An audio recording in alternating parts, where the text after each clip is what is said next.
Hi, everybody. Welcome back to the podcast with Shakti. This is a heart to heart today in the New Paradigm Love series. And today I'm going to be speaking to Ellie Wilde, Mm. who is in a completely different time zone. So it's really quite fun. It's morning here, it's evening there in New Zealand. Hi, Ellie. Hello. Um, Hi. And I'm just going to introduce Ellie really briefly. I'm so excited about this conversation. So, Ellie is a mentor in conscious masculinity, woohoo, sexual mastery, and relational depth. So, for over a decade, Ellie has been guiding men on the path of sexual liberation, embodiment, and heart-centered power. Her work bridges the sacred and the practical, teaching men how to relax into arousal, master their energy, and experience sex as a portal into presence, freedom, and love. Mhm. Wow. Is there anything you want to add to that introduction yourself, Ellie? Wow, that's quite an introduction, right? It's quite some claims there, isn't it? Yeah. Um, I mean, I probably would add that over the last, 10, 15 years, it's been, I've been rolling up my sleeves and meeting a lot of men and dealing with some of the most intimate area of their lives. So I feel like I've been in the trenches with them a little bit.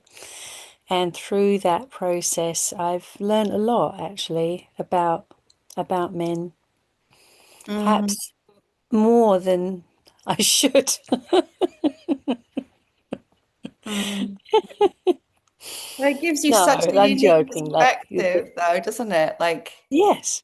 that you're right at the coal face. And I always say to people, it's like sexuality is kind of where everything, like our deepest Mm, wounds, our deepest triggers, our deepest shadows really, can be shown to us. And it's kind of such a big topic in the public mm, sphere at the moment as well with all mm, that's going on. mm.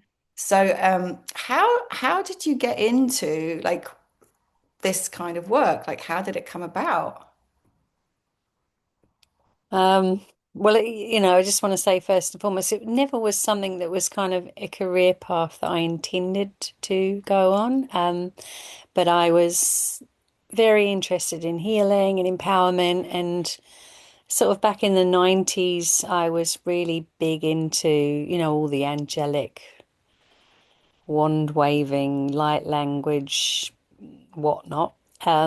But somehow it didn't kind of fit. I don't know why, but it didn't feel like it fit. And then I, I'd had some incredible experiences with Tantra personally through reading books and experimenting with partners.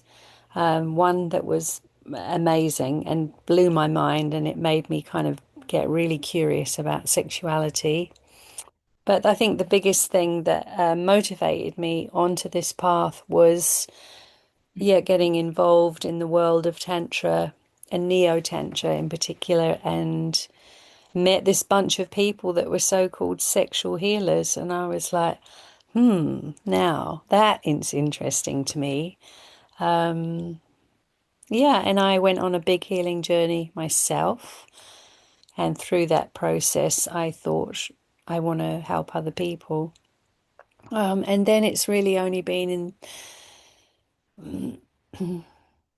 I guess, I mean, I used to teach a bit more as well, but now I do mainly one-on-one small groups. Um, but I used to be more sort of across the range with work with women as well, but I've really honed in on men in the last few years, only specializing with men. Yeah, Yeah. what is there anything that kind of drew you to work more with men? Like, is it something that just happened organically, or was there some sense of like, oh, this is where I'm called to go? I just felt like that was where I was called to go, and I just saw a need, and I just kept looking at my private practice, and so well, men are who I'm working with. They're the most experience that I've got with, Mm. and um, I mean, even though I've had my challenges with men over the years in my personal life, funnily enough, in my professional life, I feel like I really get them and I really enjoy supporting them and I really feel a lot of compassion for men actually. Um, yeah, yeah. I can kind of see where they're stuck and empathize. Hmm. Mm, So, well, let's go there. Like you said, you saw a need, and like, mm, yeah, there's this compassion in your heart. mm, What is the need that you saw and you continue to see, and the stuck pieces, the stuck places. mm. Well, I just see men that haven't been initiated into a way of being with their sexuality, haven't been initiated into how to be with this very, very powerful energy in themselves and being born in a body that is run by testosterone and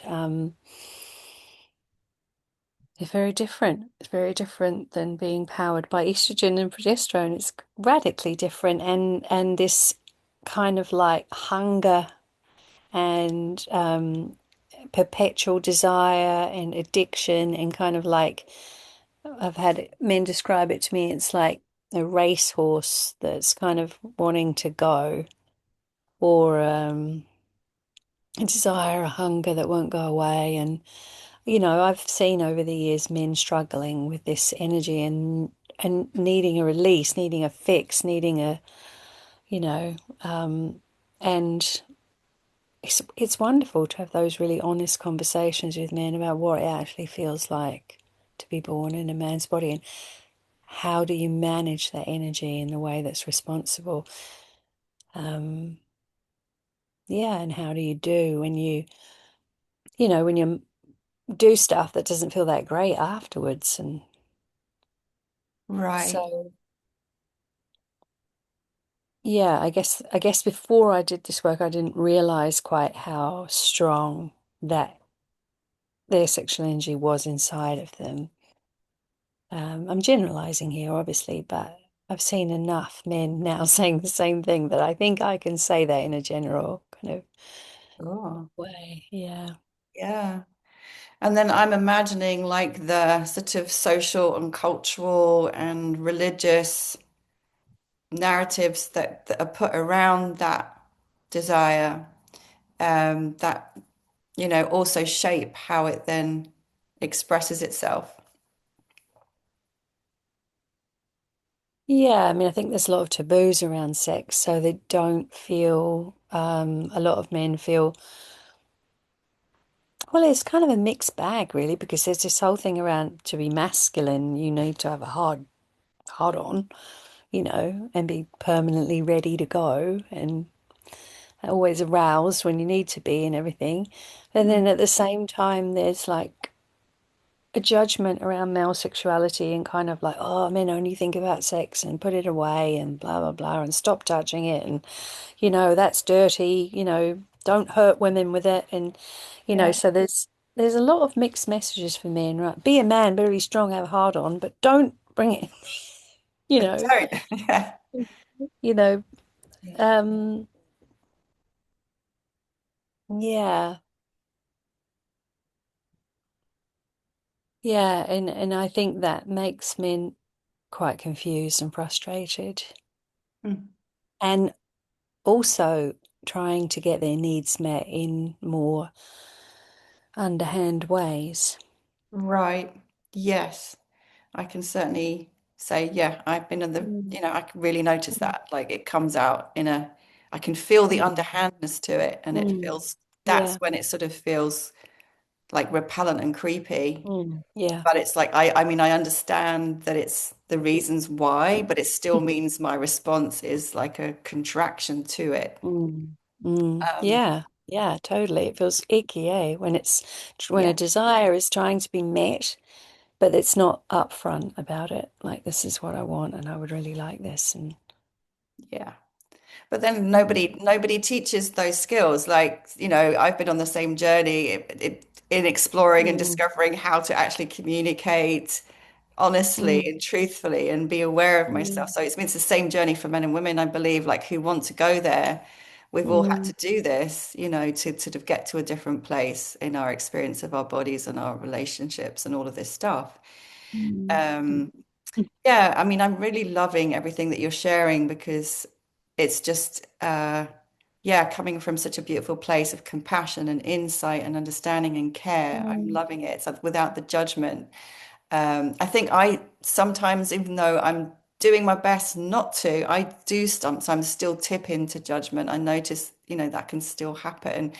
And like, especially with the stuff that's been going on, which I've been writing about. And I think maybe that's mm, when, even though we've been connected, mm, I sort of saw something you'd written because there is such a public discussion right now mm, around the sort of the shadow end or the dark side of male mm, sexuality mm. and how it's expressing in these really distorted ways. Yeah, I'm curious if you would like to sort of say something about like your perspective on why that is kind of, I mean, there's two things. Why it's being shown to us is separate to like Mm, what's mm. beneath that kind of distorted expression that comes out as sexual violence, non-consensual sex, these kinds of expressions. Yeah. I mean, the first thing I want to say is when I saw the in the news about the rape academy, and I know the numbers were exaggerated, but I I had quite a reaction to it actually, and I went into a bit of a freeze around my work, and luckily it coincided with my me putting my back out, and I took the week off. So I had a week to process it and go, whoa, like, and then also hear the truth. It wasn't 62 million men. It was kind of get it in perspective. But I mean, it still takes me back to this thing that I'm very, very, very passionate about. And I get quite militant about it actually, is men's addiction to ejaculating. And what that does to their physiology, what it does to their sex drive, and what it does to their hunger.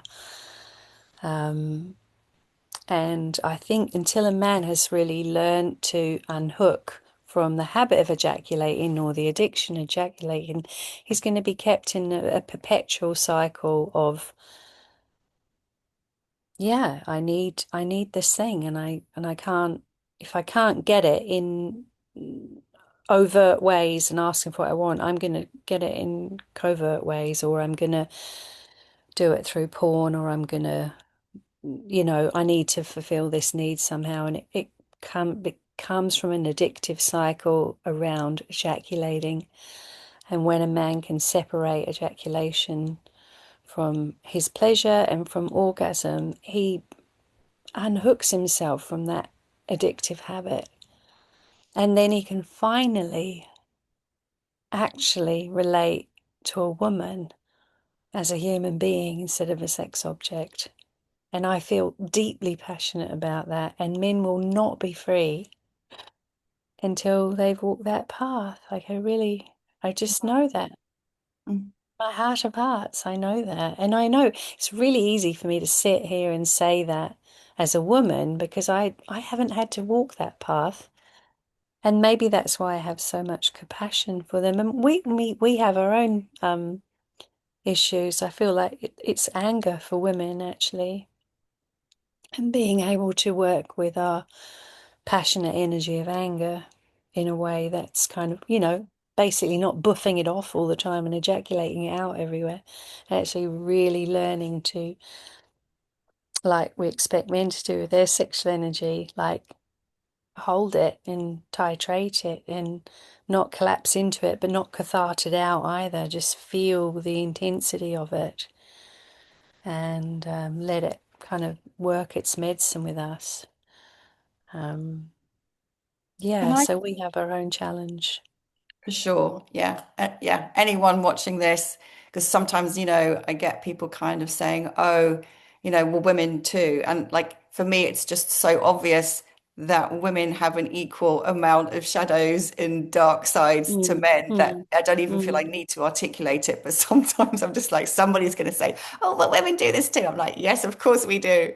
That's mm, obvious. So just putting that to mm, the side. I want to come back though, because you said the most beautiful, you put it in such a beautiful, elegant, powerful way, this addiction to ejaculation. So mm.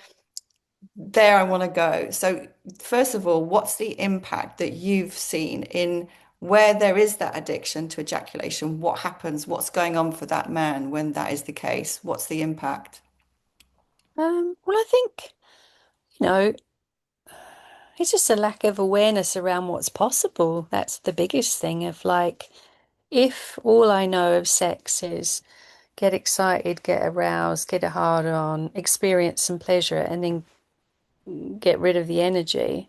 It's Mm. just a very limited and linear kind of way of having sex. It's a bit like, I don't know what your journey was like with sacred sexuality, but for me, I used to just have clitoral orgasms. I didn't know about the other types of orgasms, and that just had a very superficial form of sexuality, and wasn't until I learnt about the vulva and all the different places in it and how I could have orgasms that felt like they were really deep inside of me and much more yin and that go up through into my heart it's like that. It's like we're only in one tiny little dimension of our sexuality. So for men, if they haven't explored, holding their seed, they're never actually going to touch the full potential of their sexuality and their sexual pleasure. They're just and then also sex can, if you're just in the goal of orgasm, whether it's yours or hers,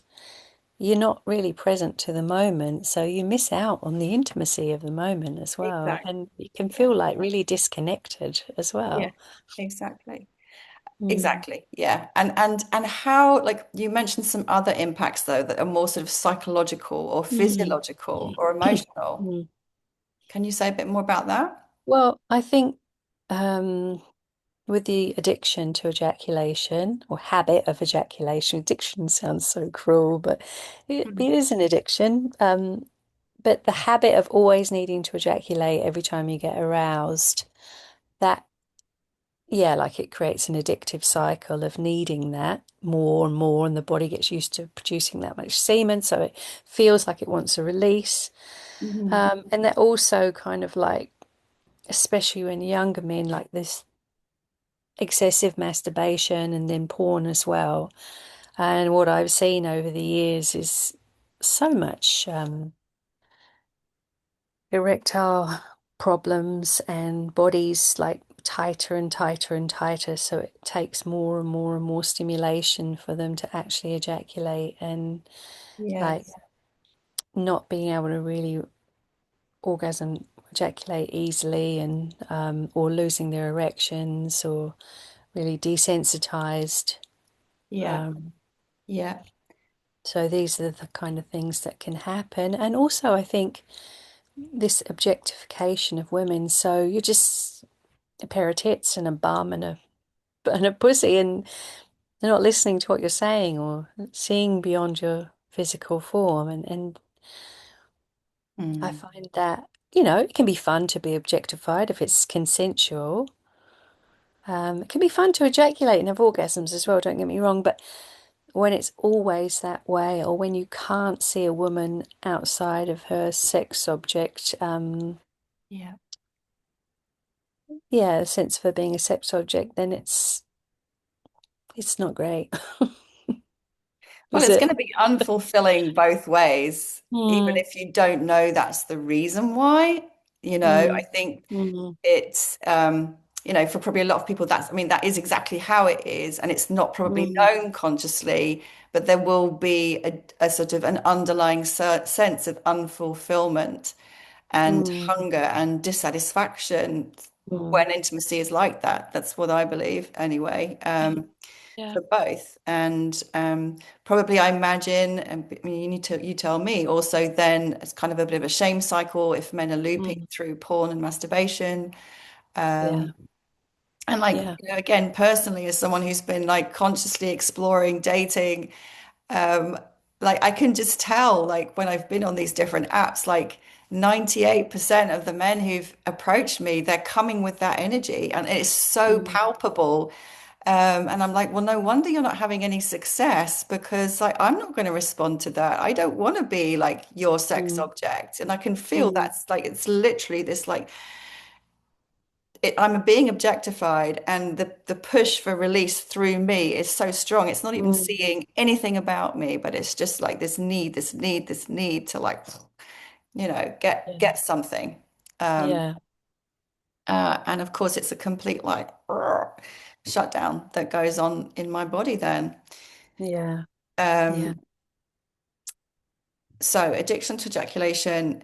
Okay, here's the other question I had, which I know people are going to say, isn't that just how we're like, isn't this like, isn't this just how we are? Isn't this just how men are? And like, really, you can, men have said this to me when I've said to them, like, really, Mm. you can orgasm or have pleasure without ejaculating? Really?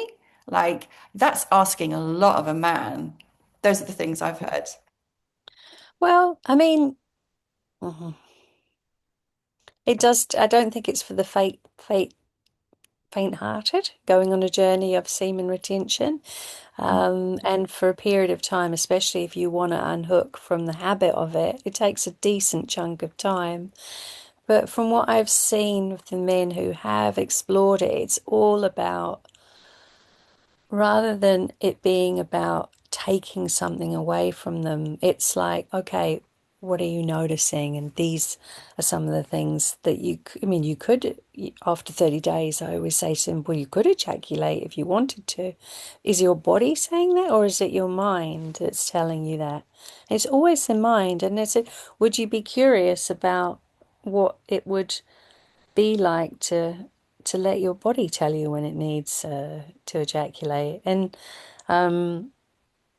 yeah, and I normally tell them a few stories of different things, and I think it's really just about educating men of what the benefits are, because it's not like I don't say to them like you can never ejaculate again. But it's about going on a journey long enough that they get out of the habit, and then it's up to them when they ejaculate. And there is from the Taoist teachings, there is a recommended amount of times you should ejaculate as a 60-year-old man, for instance, should be only like once in a blue moon. For a 50-year-old man, I think it's once every, I can't remember the actual statistics, but it's, a bit more, and 40 is a bit more. And I think a man in their 20s, if they ejaculate every 4 days, it's kind of considered okay by Taoist standards, and I think the big thing is to be able to have the choice as a man, and for it for sex not to be about that anymore. And Mm, it is a paradigm shift. So it's not the common thing that we learn around sex from each other when we're young. Like, most people equate good sex to having lots of orgasms, and for men that's considered ejaculating. And lots yeah. of women are really attached to men ejaculating as well. I've heard Huh. that from men. Huh. Okay, that's interesting. Mm. You mentioned the benefits. What are the Mm. benefits that your clients notice when they practice non-ejaculation and or ejaculatory choice? What are the Mm. benefits? They can think straight. They're not completely bamboozled by when they're going to next have sex anymore. They relax into their bodies and they start to feel more. Um, it's like the energy can go to other things in their life. Mm. They can actually use it to, you know, focus on other goals that they have or put that testosterone to. And I do, when I take men on this journey, part of the journey is conscious self-pleasure practices. So they take themselves to 60%, or if they have sex with their partner, they go to 60%. So we want to be keeping sexual energy flowing, just not releasing it. Mhm. That's really important. But yeah, I've witnessed men look more powerful. I've witnessed them stand differently. I've witnessed them feeling more magnetic, more confident. Yeah, more choice, rather less driven by their urges and impulses. And that's what the mature masculinity feels like. And it feels really, and it's not like, right, holding it and kind of like never ejaculate ever again. It's just relaxing into it. But it does take a good chunk of time to abstain from ejaculating to get there. So, How much time? well, I always start off saying 30 days, but and this is probably a little bit sneaky when they get to 30 days and I'm like, oh, well, you can, I'm not going to tell you not to come. And they always will go longer than that. And my programs are 3 months long, and most of them will go about 3 months before they ejaculate again. And that's a decent amount of time to just unhook from the habit so that they can go off into their lives. And many men say to me, well, I had sex and it was actually just really rewarding just to be in the experience of sex and feel fulfilled by the pleasure that I felt, and I didn't need to come. And they're quite often really blown away by that. Mm. And what about their partners, their lovers, their partners? Like, what's the All of a feedback? sudden, their partners want to have more sex because they're, Kelso Freeze, you know. yeah, they're not coming at their partners with the hunger.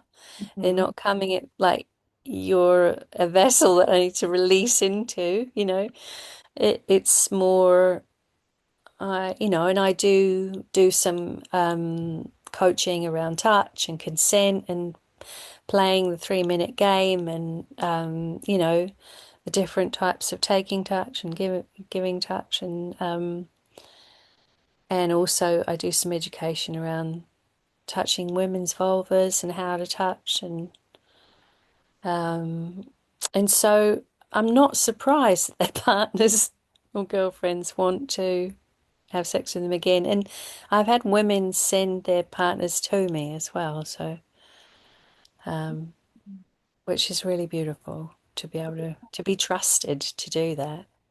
Yeah.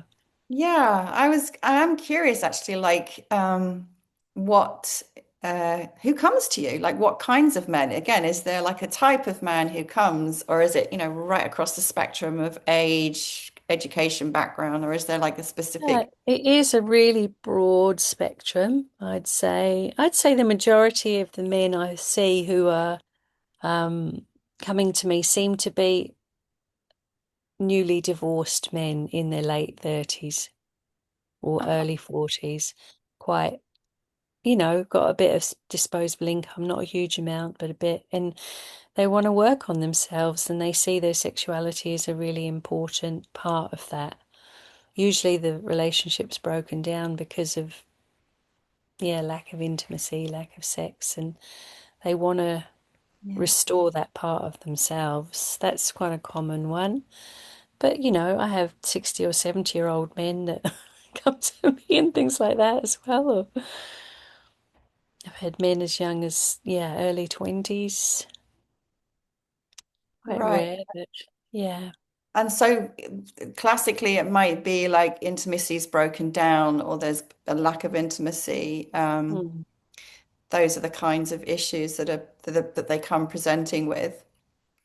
Yeah, yeah. Or erectile difficulties, early ejaculation issues. Having one man recently was really shamed for the size of his penis, and he felt really,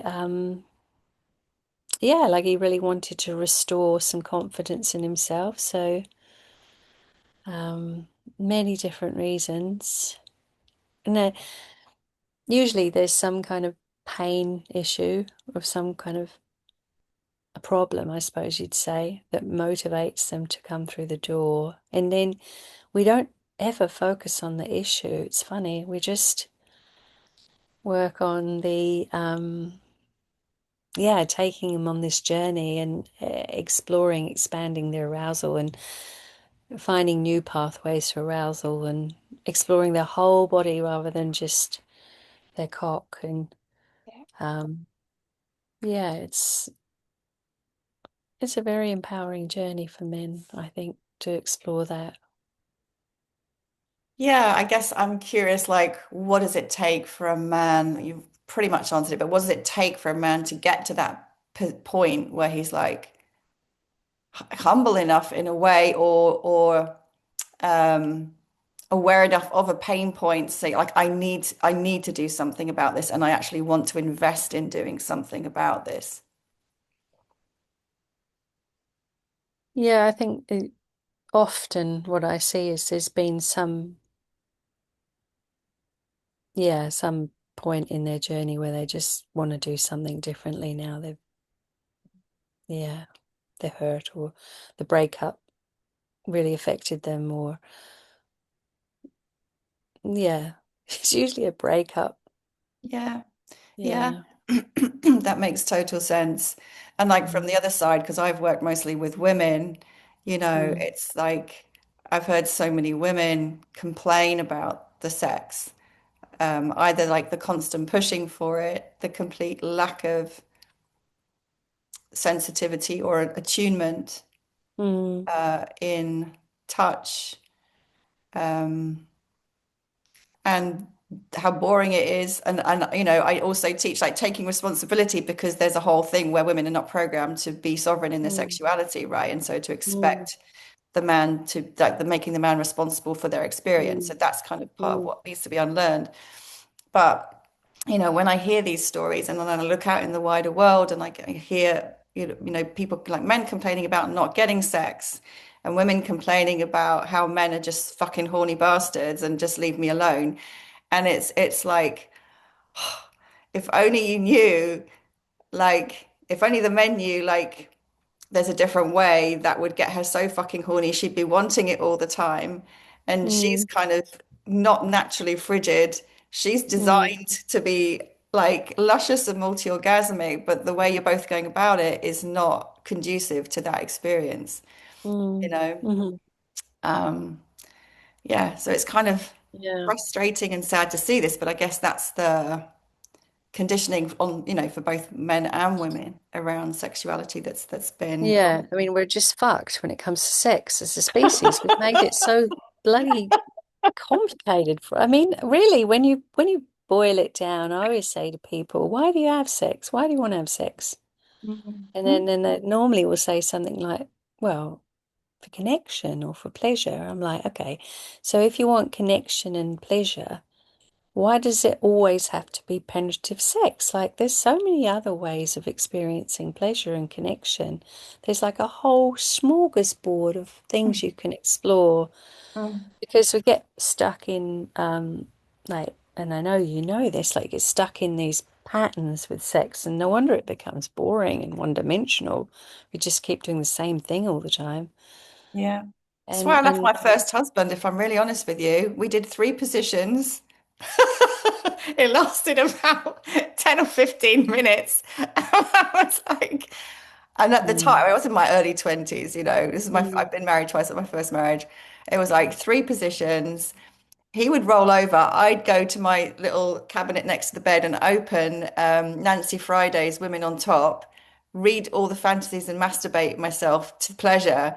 That was our sex life, and then I had the great joy to, I'm not proud of how I went about it, but I was out in London one night, met this younger guy who'd read The Joy of Sex, who had a very sexually liberated mother, thank you, and who just blew my mind and opened my eyes to what's possible. And mm, I left my husband because I was like, wow, this is amazing. And that was mm, way before I even knew what Tantra was. mm, That was just like having great normal sex, mm, Like, wow. Like three positions, 15 minutes. No, but then I found out that that's even quite long for for like the statistics. mm, Like when I've heard some of the women I've worked with talk about, I'm like, what? How can you even Yeah. be like mildly aroused in that amount of time? You know? So, yeah, very different. Yeah. Yeah. I'm yeah, just like yeah. Yeah. And I think it's a lot of what's been handed down to us from, well, the way society looks at sex and what it is. And then, when we're young teenagers and we're finding out about our bodies and we're masturbating under the covers really quickly or something that kind of sets us up for Yeah. having very quick, tense Yeah. sexual experiences rather than being able to really relax into the moment. And I mean, I'm a big fan of full body pleasure, and I'm a big fan of sort of dismantling the patriarchal idea of what sex even is. Say more Like about that. well, sometimes and I found this out during menopause, like I really just wanted to be stroked like a cat all over my body for ages. And I Mm, wanted someone to do that. I didn't actually really want to be penetrated for a while there. It was like, leave me alone in that way. Like I just feel like my fur's all up the wrong way and I want someone to just stroke me. And, that was often what I felt like doing. Or I wanted to be held and mm, just breathe into someone and have them really feeling me and me feeling them and then the arousal that can happen through that relaxation and the sort of blooming of energy that can happen when you just really really deeply deeply relax and yeah. how actually sometimes it doesn't even want to be stimulated into an orgasm. It just want like bliss is beautiful. Yes. Yeah. There's I'm going to bring in a little personal anecdote here because I just think it's so Mm. powerful, and it's so shows how the conditioning kind of undermines the potentiality of what's available. I remember like Mm. I was a participant on a tantra workshop and kind of having this lovership with a guy who was like about 20 years younger, but we had this beautiful connection. And on like the one of the evenings during the workshop, we went home, we were making love, and it was already really beautiful because we were both sort of, in heightened states of sensitivity and energetic flow. And he was inside me, and then we just paused. We just stopped completely. Mm. We were just still, we were just breathing, we were both totally let go. He was inside me. He was and then just, we weren't looking for anything. We weren't, there was no Mm. movement. There was no friction at all. And then out of nowhere, this tidal wave just Mhm. Mhm. like threw us both like cause like it was one of the most profound experiences, many profound experiences, but I just remember Mhm. that as like, wow, Mm. wow, just cosmic stars, woof, expansion, Mm. and through stillness and deep Mm. intimacy and just open-hearted relaxation together. Yeah, Like, amazing, isn't wow, it? yes. Yeah, yeah. Oh, Those moments are really exciting because then you're not doing the sex is doing you, isn't it? And there's an animating force that's, you know, moving the bodies rather than the mechanical ways we can have sex that don't, it still can get you off to an orgasm, but maybe aren't quite so magical and profound and yeah, so blissful. mm, mm. Um, I've got a few more questions, and I'm also looking at the time. It's like, oh, what shall I ask? What shall I ask next? When you were talking earlier about like how you take men on this journey to ejaculatory choice, and that then it gets to a point where is it the mind or the body that wants to ejaculate? I'm Mm, curious about that. Could you say a little bit mm. more about that? Well, I normally just will ask them a question because they'll say, like, and I feel like I really want to come now. And I'm like, yeah, well, I'm not going to, when you go home, I'm not going to be there, like, telling you you can't come. Like, it's your journey, it's your choice. Mm, Um, and then I'll get them to say, like, what's the feeling in your body? And they're like, oh, no, it's not really in my body. And I said, well, where is it? And then it's like, well, it's in my head. And I'm like, well, and what is your head telling you? And there's normally some story around, that this ejaculating was what made me feel like a man. It's what made me feel kind of, Oh. virile and everything. And I said, I'll usually say something like, you fully your journey, you can come if you want, I'm not going to stop you, but would you be curious about what your body is trying to say? And then they usually say something like, yeah, I think most of the time my mind tries to dominate my body, and this happens a lot to me in my sexual energy and in my sex life, and I'm in my head a lot during sex, and I'm performing sex, and I'm trying to make my body do this thing. Mhm. And and for however much you've done that, there's an unlearning that needs to happen around that, and there's a connection that needs to develop back to the body again. And sometimes the body's pretty numb and shut down, and it takes a while for that reconnection to happen. And doing the semen retention journey and listening to the body and getting curious about it can really help with that, I think. Well, Mhm. I've seen it Mhm. happen, so. Yeah. Um, there's also another question that I'm curious about here, which is, so this is the men's journey. And I just want to say, like, thank you so much for doing this work. Like, yeah, thank you so much. It has Even fucked if, with my personal life quite a bit, I have to say. oh, that, I'm going to ask Well, you about, no, I do want to. It does. okay. I do feel like, wow, yeah, it is like, in a way, it's like angels' work. Like it's not for the faint-hearted, and yeah, it has come at a cost to me and my personal life, and obviously, I'm at choice whether I do this, and I do love the work, but I often kind of wonder when I'm going to hang my hat up, so to speak, or my tantrika apron up. I don't know if you can hang that apron up once you've clear. All right. Okay. I'm not going to push you on that one then if you don't want to Mm, go any further on mm. that. The question I was going to ask was, what's the equivalent journey for a woman?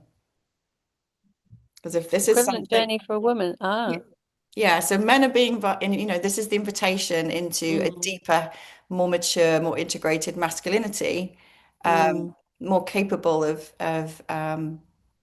deeper intimacy on every level, including the sexual. mm. What's the parallel journey you would say that a woman needs to make um, to Well, I mean, my background is in Taoist practices, and the Taoist practices will say, the teachings will say that a woman loses energy through menstruation and men lose it through ejaculation. So, for a younger woman that's still menstruating, it would be to live in tune with her menstrual cycle.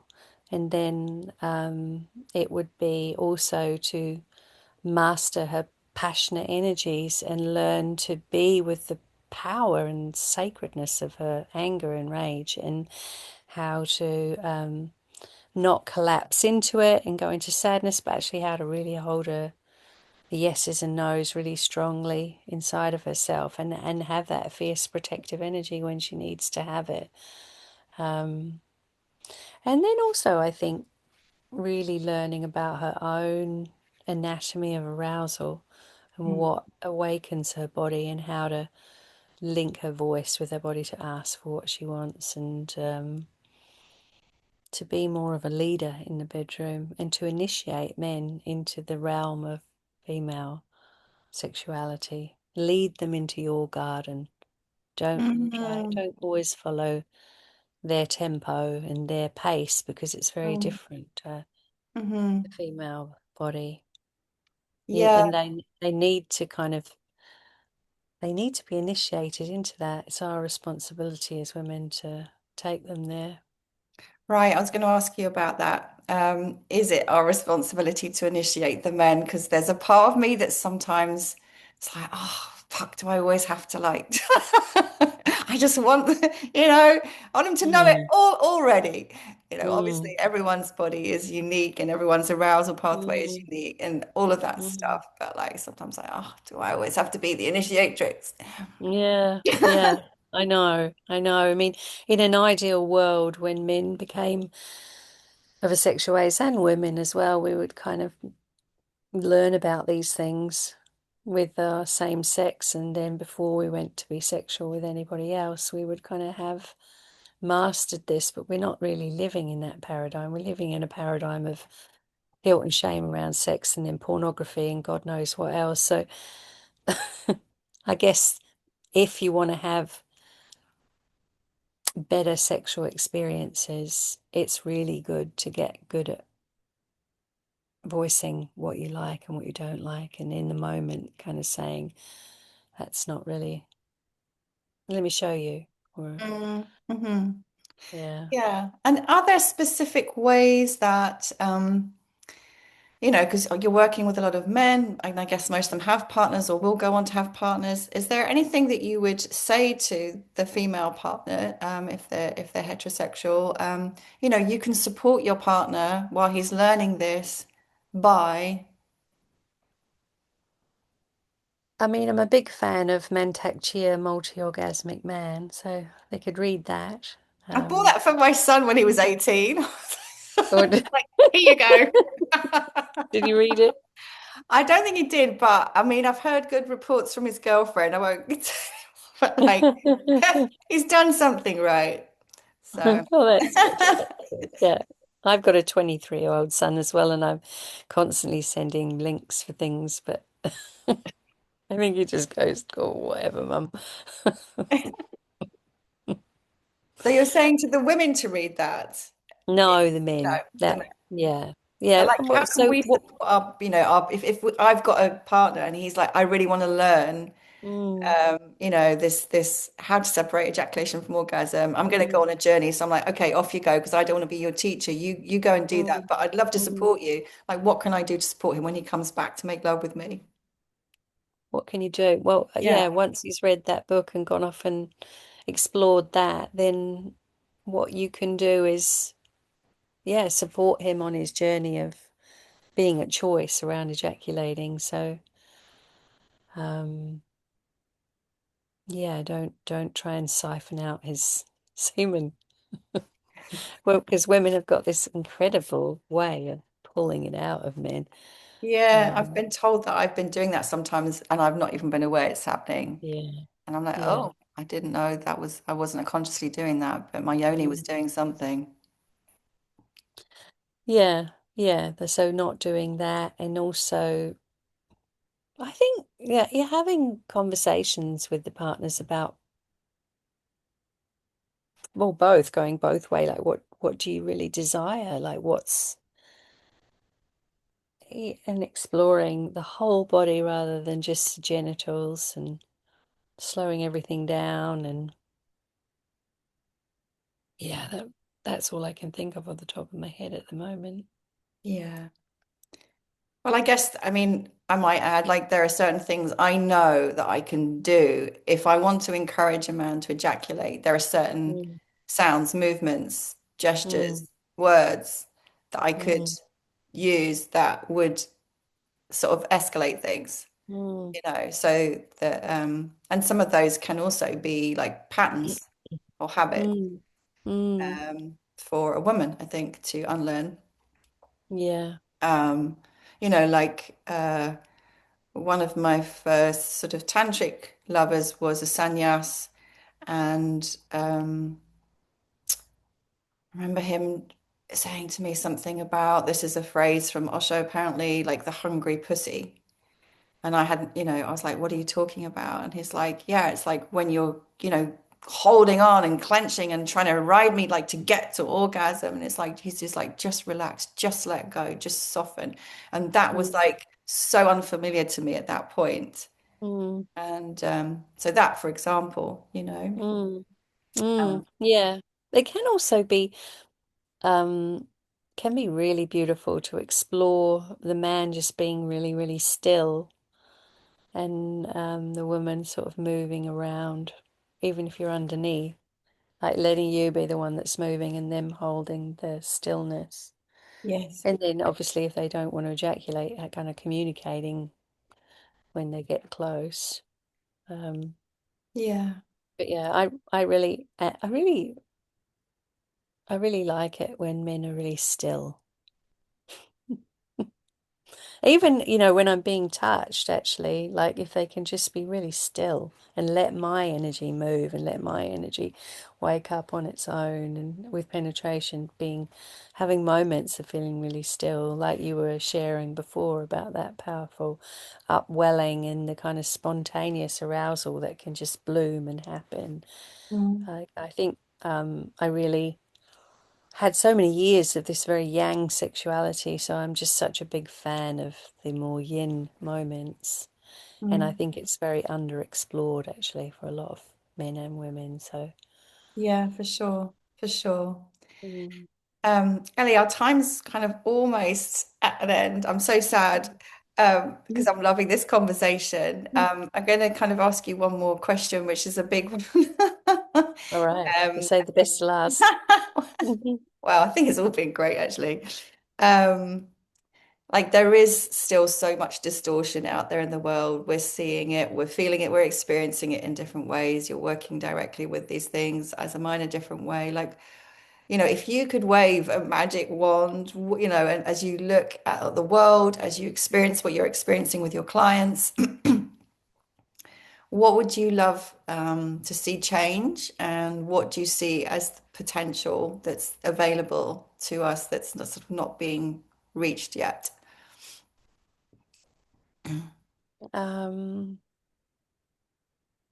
the first thing that comes up is that would all men would deeply respect women for the power and the beauty that they are, and Oh, that we could finally relax and feel safe. what will it take for that to happen?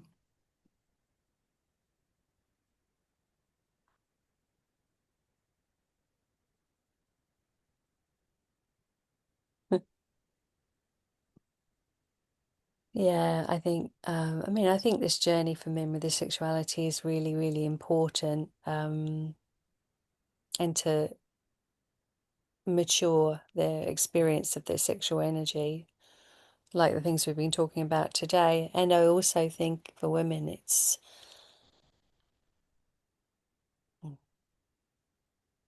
walking away from what's not respectful and just turning away from it, saying no. Mm. And respecting ourselves as women, like deeply. Like I had so many years as a young woman where I didn't really respect myself. And then I invited men to treat me with disrespect. So yeah, it's definitely two sides to it. Yeah.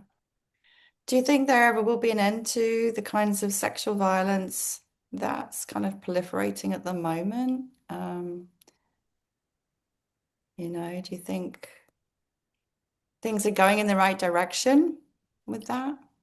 Uh, well, it's pretty scary, isn't it? With the whole kind of manosphere and the incel kind of movement and the rave academy and porn, and and people becoming more and more disconnected and isolated, and AI, and Yeah. yeah, like we have got some big, not to mention wars and climate change, and we've got some big issues going on the planet. And Mm.